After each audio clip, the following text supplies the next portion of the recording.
अठावले, राजनीतिक श्री रामदास अठावले जी।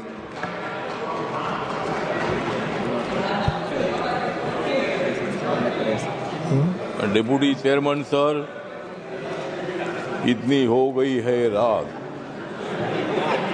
मैं कर रहा हूँ वक्त बिल पर बात। मैं दे रहा हूँ मोदी जी को साथ, मैं दे रहा हूँ मोदी जी को साथ, इसलिए कांग्रेस को मैं दिखा रहा हूँ हाथ। मोदी जी तो मुसलमानों की बात करते हैं, मोदी जी तो मुसलमानों की बात करते हैं, लेकिन कांग्रेस वाले मुसलमानों का आघात करते हैं। मोदी जी तो गरीबों की बात करते हैं और हमेशा नरेंद्र मोदी जी ने मुसलमानों की, माइनॉरिटी की, दलितों की, गरीबों की बात की है। अध्यक्ष महोदय, ये बिल जो है बिल बहुत ही सभी मुसलमानों को, मैक्सिमम मुसलमानों को, 90% मुसलमानों को न्याय देने वाला बिल है। ये जो बिल है ये बिल असंवैधानिक नहीं है। डॉक्टर बाबा साहब अम्बेडकर जी ने संविधान बनाया, उस पार्टी से मैं आता हूं। मेरी पार्टी आरपीआई है, रिपब्लिकन पार्टी ऑफ इंडिया, और मेरी पार्टी मोदी साहब के साथ, एनडीए के साथ है।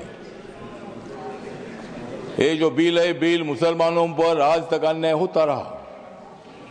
Congress party divide and rule की पॉलिसी करने का काम करती रही और मुसलमानों को, दलितों को न्याय नहीं मिलता था।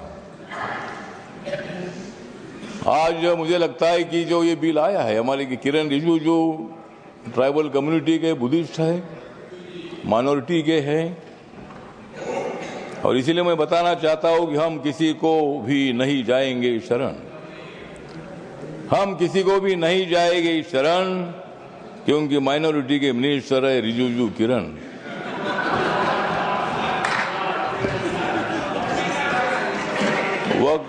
वक्फ बिल का हम करते हैं स्मरण, वक्फ बिल का हम करते हैं स्मरण, लेकिन अपोजिशन को हम करा देंगे हरण।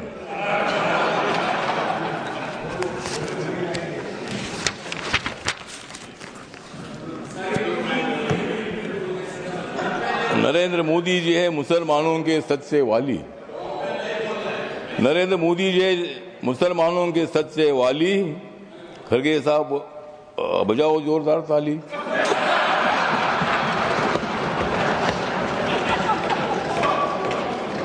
मत दे दो रोज मोदी साहब को गाली, मत दे दो रोज मोदी साहब को गाली, नहीं तो कुर्सी करो खाली। विरोधी दलों की रात हो रही है काली, विरोधी दलों की रात हो रही है काली, नड्डा साहब बजाओ तुम भी ताली।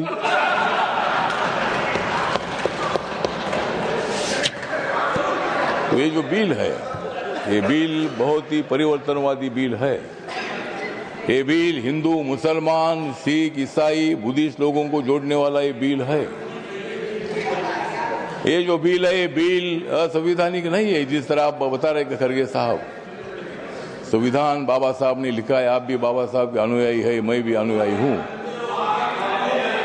और आप जिस कांग्रेस पार्टी में, खरगे साहब, जब कर्नाटक में आपको मुख्यमंत्री बनाने का मौका आया था तब उन्होंने नहीं बनाया आपको,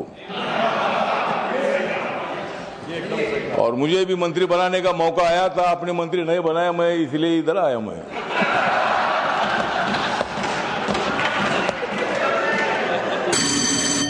लेकिन मैं आया, लेकिन आपने तो मंत्री पद का विषय नहीं है। मतलब कांग्रेस पार्टी दलितों की बात तो करती है, बात करने से का काम नहीं चलेगा। जिस तरह मोदी साहब निर्णय लेते हैं, मोदी साहब सत्ता में आने के बाद उन्होंने बहुत सारा परिवर्तन करने का काम किया है। आप लोग ये मुसलमान के विरोधी करके आपने लोकसभा में वोट लिया, लेकिन अब मुसलमानों का वोट हमारे पास आ रहा है।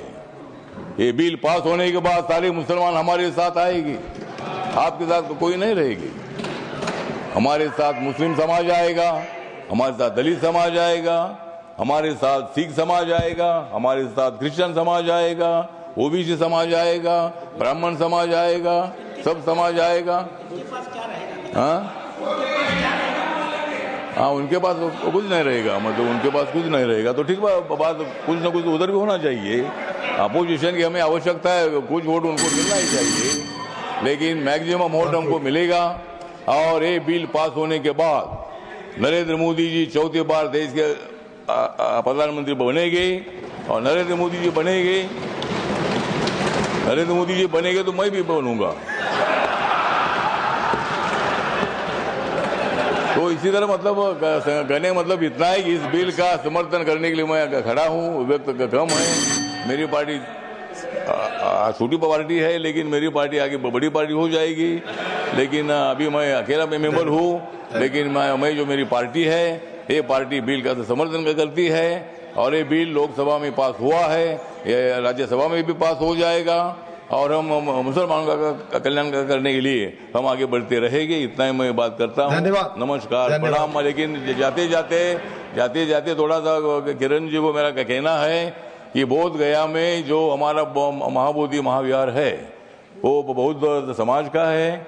वहाँ गौतम बुद्ध को ज्ञान प्राप्ति हुई थी। वहाँ लगातार 50 दिनों से आंदोलन चल रहा है, और वहाँ का जो ट्रस्ट है 1949 का कानून है, उसमें 4 हिंदू और 4 बुद्धिस्ट है।